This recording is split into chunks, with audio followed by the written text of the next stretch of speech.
guys! Welcome back to my channel. Andito na naman si Tita Belle ay magiging kusinera na naman today. So, for today's vlog, magluluto tayo ng Kiamchai duck soup. Is a Chinese style na pagluluto. At saka magluluto ako ng spare ribs, na pork spare ribs. Gagawin kong adobo na Chinese style. So, at lalagyan natin ng quail egg. At yung isa, siguro gagawa ako ng tokwa with minced pork. So, kasi nga dapat tatlong putahe, no? So, ipapakita ko sa inyo kung gaano kalaki ang duck.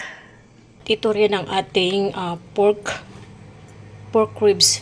Ito yung pork ribs natin. Na-chop-chop ko na siya, guys. So, kailangan natin ito pakuluan muna. So, bago ko to siya igisa mamaya. No? Pati yung duck, yung pato, kailangan din natin palambutin. So, ito yan siya, guys. So, isang buong duck. Isang buong pato, guys. So, hindi ko alam kung gaano ito kalaki, kung ilang kilo ito. So, tanggalan natin ang kanyang paa at yung kanyang leeg. Kailangan ko pa itong i-chop-chop and then pakuluan. Siguro mga 1 hour kasi alam nyo yung meat ng pato. Masyado siyang matigas. So, kailangan nating palambutin muna ito, guys. So, itong pork ribs, guys, pakuluan natin yan, palambutin na natin, lalagyan na natin ng asin, no, para mawala yung langsa ba. Maglagay din tayo ng lisong paminta, yung butong paminta, ayan, para mawala yung amoy niya. So mamaya pag lumambot yan ay din saka na natin igisa. Ayan na, guys, ang ating nahiwa na duck na pato. So, ang lalaki ng hiwa niya, guys. Masyadong matapang yung amoy niya. Masyadong malangsa. Pero malaman. Makapal kasi yung meat niya. Ayan, oh. Ang kapal ng kanyang meat. Hindi katulad ng manok. So, ayan. Malalaking hiwa ang ginawa ko. Kasi nga, gawing sabaw. Oh, nakita niyo. Tsaka, tingnan niyo yung kanyang wing, oh. Ang pakpak niya. Sobrang haba. Hindi katulad ng manok, no? Lagyan muna natin yan ng asin, guys, para i-massage muna natin. Kasi sobrang malangsa talaga siya bago natin gawing sabaw. Tapos, pagkatapos natin i-massage, ibabad na natin saglit, no? So, just nice lang na mawala talaga yung langsa. Ayan. Pagkain ng chikwa, Kiamchai duck soup. So, ayan, oh. Tingnan mo. Sobrang kapal ng kanyang meat.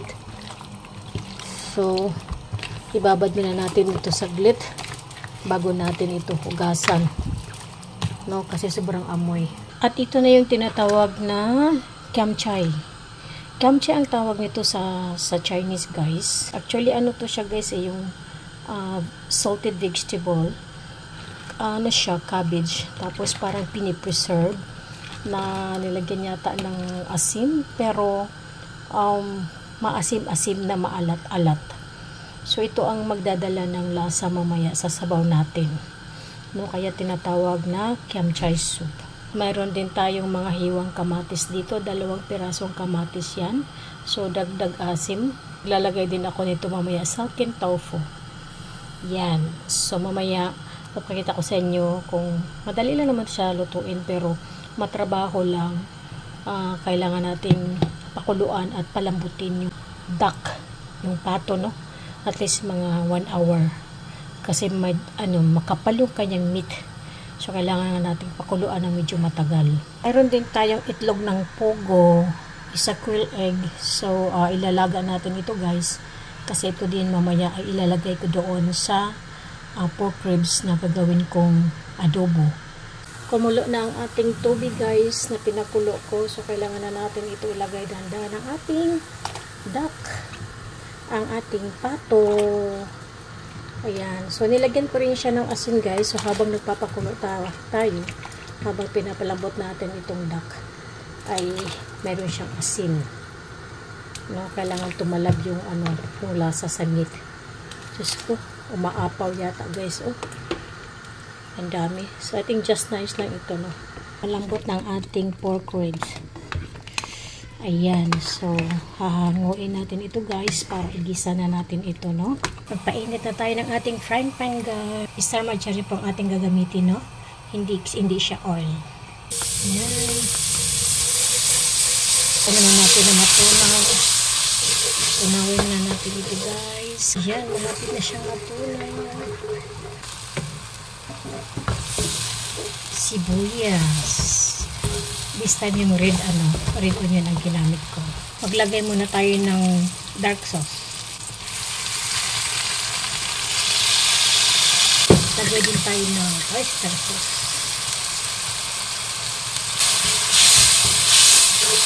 At yung tubig ng pinakuluan natin kanina ilagay natin guys.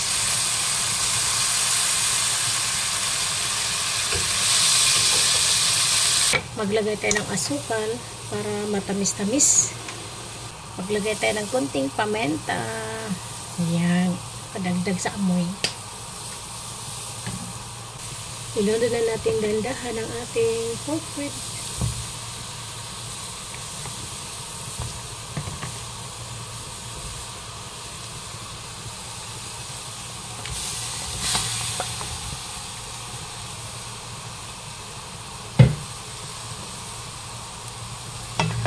Likus lang natin guys.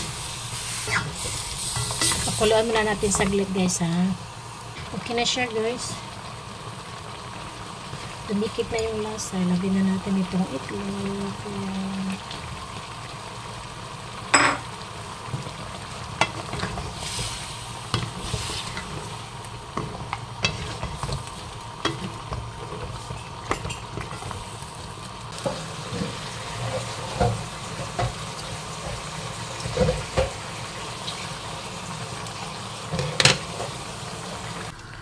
Malambot na rin ang ating duck. Ayan. As in, malambot na talaga siya guys. Ang sarap na ng kanyang meat kasi malambot na siya. So, ilalagay na natin ang ating kiamchai. Ayan. Lagay na rin natin ang ating kamatis. So, pakuluan uli natin yan. Hayaan na natin na tumalab yung asin. Tapos, ilunod natin mamaya yung silken tofu. Ito na ang ating kiamchai duck soup guys. Ayan o. Super sarap na siya guys. Nilulod na rin natin yung silken tofu. Ayan. So ready to serve na ito. Kasi luto na. Magluluto pa ako ng isang putahe. Magluluto pa ako ng tokwa. At ito yung last nating lulutuin. Tokwa. Igigisa ko lang ito sa giniling na baboy. Sa minced pork. So simple lang ito. Ang ating ito pang timpla ay oyster sauce lang. Painit tayo ng frying pan.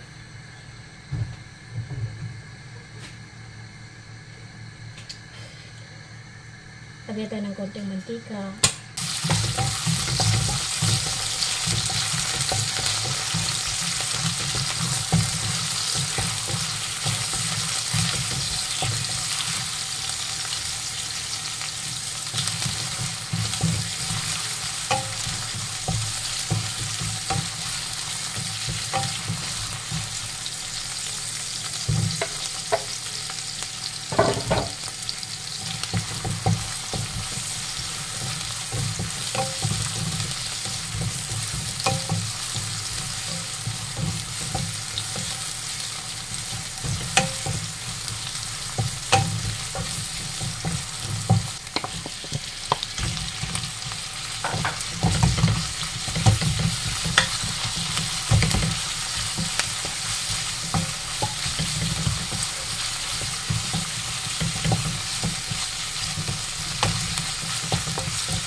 Ayan, luto na ang ating tokwa.